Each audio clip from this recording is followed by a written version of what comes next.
அனைவருக்கும் வணக்கங்க. நம்ம வீரலட்சுமியை பார்த்து 2 நாள் ஆகி போச்சு. இன்றைக்கி ஒன்றும் இல்லைங்க, நம்ம வீரலட்சுமிக்கு வந்து குடற்புழு நீக்கம் பண்ண போகிறோம். அதுவும் இயற்கை முறையில்.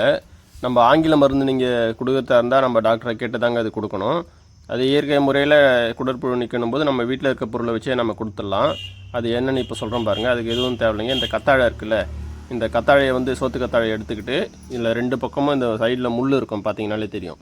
இந்த முள்ளை வந்து 2 சைடு இருக்க முள்ளும் நல்லா சீவிட்டு வாஷ் பண்ணிவிட்டு இதை வந்து நம்ம வீரலட்சுமிக்கு கொடுத்தோம்னா கன்றுக்குட்டிங்களுக்கு வந்து குடற்புழு நீக்கன்றது ஈஸியாகவே அந்த குடலில் இருக்க புழுலாம் கொஞ்சம் கொஞ்சமாக குறையுங்க. ஒரு 15 நாளைக்கு ஒரு தடவை இல்லை 10 நாளைக்கு ஒரு தடவை வந்து ஒரு சின்ன பீஸ் வந்து எடுத்து தேவையான அளவு கொடுக்கலாம். இப்போ நான் எடுத்துருக்கிறது வந்து எக்ஸ்ட்ரா இன்னும் 2 மாட்டுக்கு எடுத்திருக்கேன். கன்றுக்குட்டிக்குன்னும் போது இதில் ஒரு சின்ன பீஸ் அளவே போதுங்க, இவ்வளோ உண்டு தேவைப்படாது. இப்போ வாங்க நம்ம அவளுக்கு வந்து எப்படின்றத பார்ப்போம். இது பாருங்கள், இது நல்லா இருக்குங்களா? இந்த முள்ளெல்லாம் சீவிட்டேன் இதை க்ளீனாக.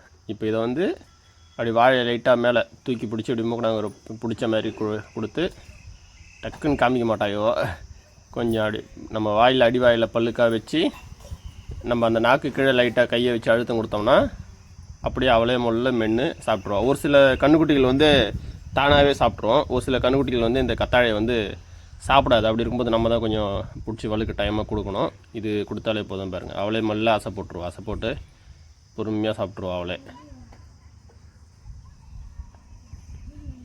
சாப்பிட்னேக்கிறா.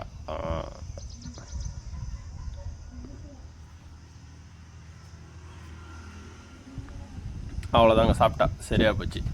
இதுக்கு இவ்வளோ அல்சாட்டியம் பண்ணுறா. மீதி இருக்க 2 பீஸ் எதுக்குன்னா இவளுக்கு கொடுத்துடலாங்க. இது கொஞ்சம் பெரிய கன்றுக்குட்டி தான். ஏன்னா பருவம் வர்றதுக்கு எந்த பிரச்சனையும் இருக்காதுங்க. இது பெரிய கன்றுக்குட்டிங்களுக்கும் கொடுக்கலாம். குடற்புழு நீக்கமும் இருக்கும், அதே சமயம் பருவம் வர்றதுலையும் எந்த பிரச்சனையும் இருக்காது. ஏன்னா பல் போடுற ஸ்டேஜில் தான் இருக்குது. 2 பல்லு போட போகுது இந்த கன்றுக்குட்டி.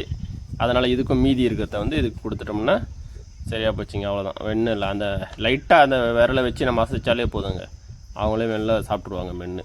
அவ்வளோதாங்க, முடிஞ்சதுங்க. நம்ம வீரலட்சுமியை பற்றி இனிமேல் நம்ம அடுத்த அப்டேட் என்னான்றது அடுத்த இதுவில் பார்ப்போம். அனைவரும் தொடர்ந்து சப்போர்ட் பண்ணுங்கள். அனைவருக்கும் நன்றி, வணக்கம்.